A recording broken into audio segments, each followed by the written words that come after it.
प्रणाम मित्रों, मैं हूं विकास सक्सेना। सामाजिक एवं राजनीतिक घटनाओं के विश्लेषण के यूट्यूब चैनल चैतन्य में आपका स्वागत है। आप देख रहे हैं विकास की बात। लोकसभा के चुनाव चल रहे हैं और सभी राजनीतिक दल अपने अपने मुद्दे लेकर जनता के बीच जा रहे हैं। भारतीय जनता पार्टी के अपने मुद्दे हैं और उसके खिलाफ में जो इंडी गठबंधन बनाया है कांग्रेस के नेतृत्व में, उसके अपने मुद्दे हैं। कांग्रेस के नेता राहुल गांधी जिस बात पर सबसे ज़्यादा जोर दे रहे हैं वो है एक आर्थिक सर्वेक्षण का और दूसरा है जाति जनगणना का। वो कह रहे हैं कि जाति जनगणना एक क्रांतिकारी कदम होगा जिसके आधार पर वो प्रत्येक जाति को, प्रत्येक जाति वर्ग के लोग को उनकी संख्या के अनुपात में उनका हक दिलवाएंगे।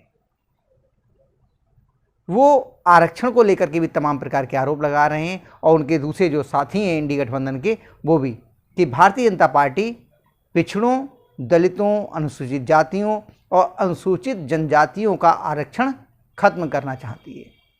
लेकिन जहाँ जहाँ पर कांग्रेस की या विपक्षी दलों की सरकारें हैं, वहाँ से जो समाचार आ रहे हैं वो उनके भाषणों से कुछ तालमेल बिठाते हुए नहीं दिखाई दे रहे हैं। हाल फिलहाल में जो समाचार आया है वो कर्नाटक की कांग्रेस सरकार का है।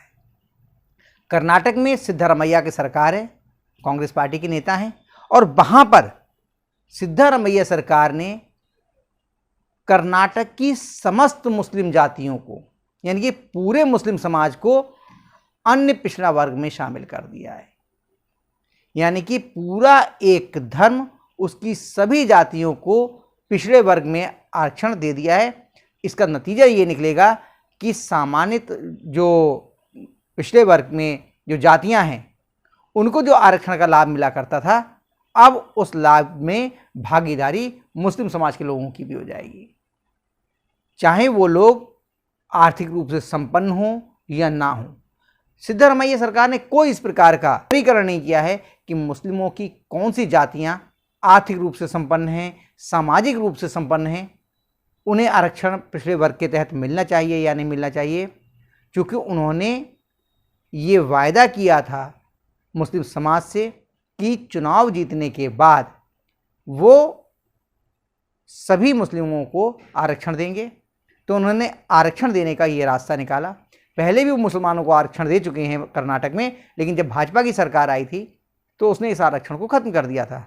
अब दोबारा जब कर्नाटक में कांग्रेस की सरकार बनी है और मुख्यमंत्री सिद्धरामैया बने हैं, तो उन्होंने सभी मुस्लिम जातियों को, सभी मुस्लिमों की सभी जातियों को ये पिछड़ा वर्ग के तहत आरक्षण दे दिया है। लेकिन उनके इस कदम का राष्ट्रीय पिछड़ा वर्ग आयोग ने विरोध किया है, उस पर आपत्ति जताई है। जो आयोग के अध्यक्ष हैं हंसराज अहीर, उन्होंने ये कहा है राज्य सरकार से कि राज्य सरकार ने मुसलमानों को की सभी 37 जातियों को अल्पसंख्यक अन्य पिछड़ा वर्ग की नई श्रेणी बनाकर ओबीसी में शामिल कर दिया है। इस प्रकार से पिछड़ा वर्ग के अधिकारों को मुसलमानों में उन्होंने बांट दिया है। ये मीडिया रिपोर्ट्स हैं और इसके आधार पर उन्होंने कर्नाटक सरकार का और जो उसका पिछड़ा वर्ग विभाग है उसका जवाब तलब भी किया है।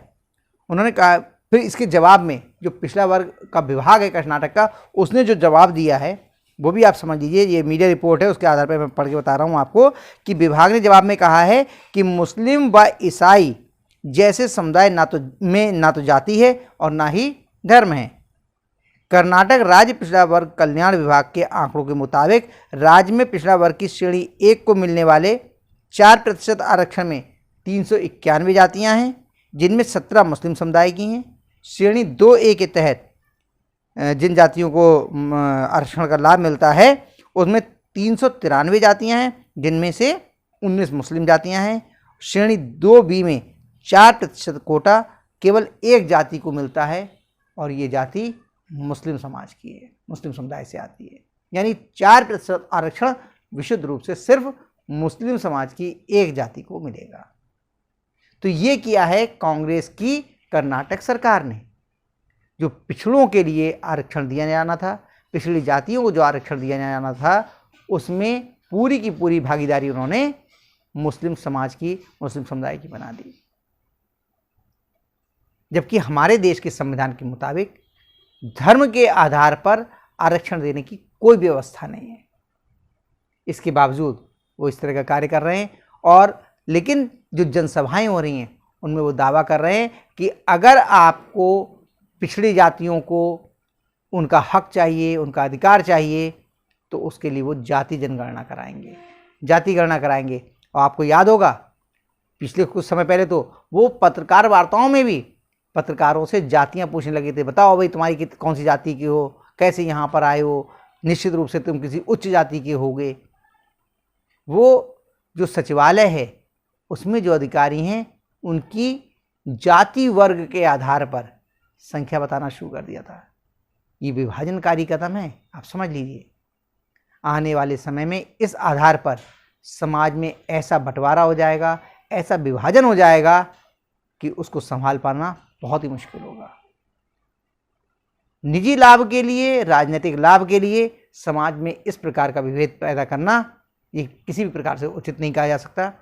सामाजिक न्याय के नाम पर आप एक समुदाय को, बहुसंख्यक समुदाय को, हिंदू समाज को छोटे छोटे जाति समूह में बांटने का जो प्रयास कर रहे हैं, ये प्रयास अच्छा नहीं है।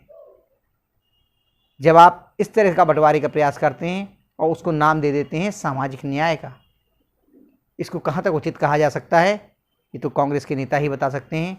लेकिन ये तय है, अगर इस तरीके से समाज को बांटने के विभेदकारी और विभाजनकारी प्रयास किए जाएंगे तो इसके गहरे दुष्परिणाम भारतीय समाज को, भारतीय संस्कृति को और भारतीय राष्ट्रीयता को भुगतने होंगे। तो ये जो उन्होंने किया है और जिस प्रकार के वो नारे लगा रहे हैं अपनी सभाओं में, ये कांग्रेस और अन्य विपक्षी दलों की हताशा का परिणाम दिखाई दे रहा है। तो आज के अंक में बस इतना ही। अगले अंक में हम लोग फिर मिलेंगे किसी नए मुद्दे के साथ। तब तक अनुमति दीजिए। आपसे अनुरोध है कि अगर आपको ये वीडियो पसंद आया हो तो इसे लाइक कीजिए, शेयर कीजिए। और हाँ, अगर आप इस चैनल पर नए हैं तो आपसे ये भी अनुरोध है कि इस चैनल को सब्सक्राइब करने के बाद नोटिफिकेशन का बेल आइकन जरूर दबाइए। धन्यवाद, प्रणाम।